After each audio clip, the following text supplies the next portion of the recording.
Why did the people of Nazareth try to kill Jesus?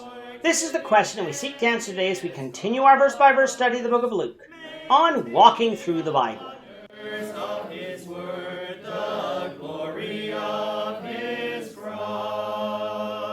If you have a Bible with you, turn to Luke chapter 4. We're going to be reading from verses 22 to 30. If you don't have a Bible, don't worry. Just follow along with us on the screen. The version that we'll be reading from is the New King James Version. So, Luke chapter 4, beginning at verse 22. So all bore witness to him and marveled at the gracious words which proceeded out of his mouth. And they said, Is not this Joseph's sons? He said to them, You will surely say this proverb to me, Physician, heal yourself. Whatever we have heard done in Capernaum, do also here in your country.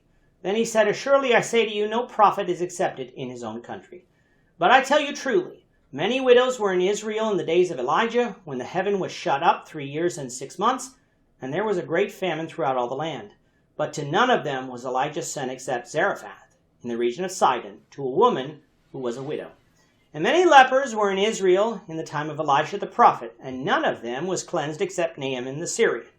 So all those in the synagogue, when they heard these things, were filled with wrath, and rose up and thrust him out of the city. And they led him to the brow of the hill on which their city was built, that they might throw him down over the cliff. And passing through the midst of them, he went his way. Sometimes the time limit of 5 to 7 minutes for this podcast causes us to have to break up a context into two parts. Some might say that I should simply lengthen the podcast in this case in order to allow the entire story to be covered, but metrics on YouTube show that this is unwise. We want people to listen to as much of our videos as possible, and so the longer the video, the less likely this is to occur. I try not to split up context too often, but such cannot always be avoided. In our last lesson, we had Jesus teaching throughout Galilee. When he went from town to town, he was well received and even regarded as a mighty teacher and a miracle worker. Luke doesn't cover those early teachings, but we will see his further ministry as we continue through this chapter and beyond. When he came to Nazareth, it was a different story, however. As was his custom on the Sabbath day, Jesus went to the synagogue. While there, he got up to read and was handed the book of Isaiah. The section he chose was what we would call Isaiah 61, 1 and 2. Once he read it, he offered no commentary except to say that today the reading had been fulfilled in their hearing.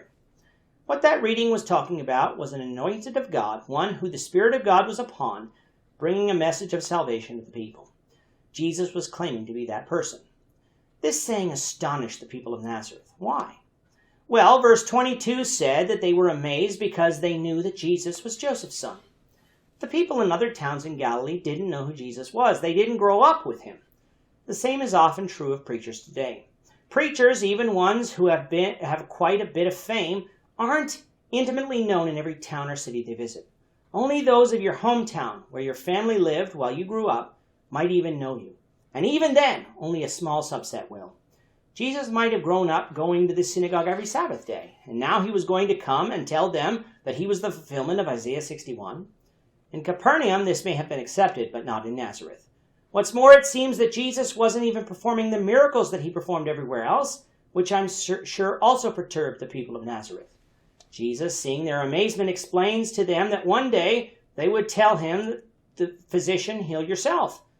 This may be a reference to many points in Jesus' life, but the most recognizable is by those who stood at the foot of the cross. Many called up to Jesus to come down from the cross and said that he saved others, himself he cannot save. Their rejection of God's word and Jesus' teaching of God's word was the reason he wasn't doing miracles among them. And why did they reject Jesus? Because they knew him growing up. Jesus said that no prophet is accepted in his own country. Young preachers often find it is difficult to preach among the congregation they grew up going to. It usually has nothing to do with the message being preached, but the messenger. Older people remember this kid and saw him grow up, and now this kid is telling me what I must do in order to please God? It's a hard thing for some to overcome. Now, this doesn't mean that it always happens, but it does happen, and it happened to Jesus here. Because of their rejection of God's word, Jesus tells them that they would be like the many who hungered in the days of Elijah, or were lepers in the days of Elisha. Just as those prophets weren't sent to feed or heal everyone, Jesus wouldn't be sent to them either. Hearing that other cities would benefit from Jesus' presence, but they wouldn't, angered the people of the synagogue, so much so that they threw him out of the city. A mob then formed and led him to the brow of the hill which their city was built on, so that they might kill him by throwing him off the cliff. It was not time for Jesus to die, so he miraculously passed through them and went his way. Notice that Jesus did not resort to anger or violence and did not act until his life was in danger. He allowed the people to reject him. He did not reject them. Now, from our studies of Matthew and Mark, some might be confused as to the placing of Jesus' visit to Nazareth, for it appears later on in the chronology, especially as noted in Mark. In Matthew, Jesus visited Nazareth after speaking some parables, while in Mark, Jesus comes to Nazareth after raising Jairus' daughter, a story we won't see until Luke chapter 8. Is this an instance where Luke tells us a story out of order?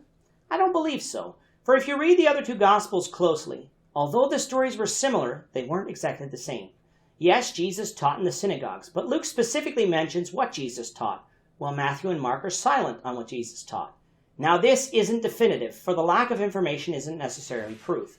However, neither Matthew or Mark have the city trying to kill him after their visit, something that would have been noteworthy to mention.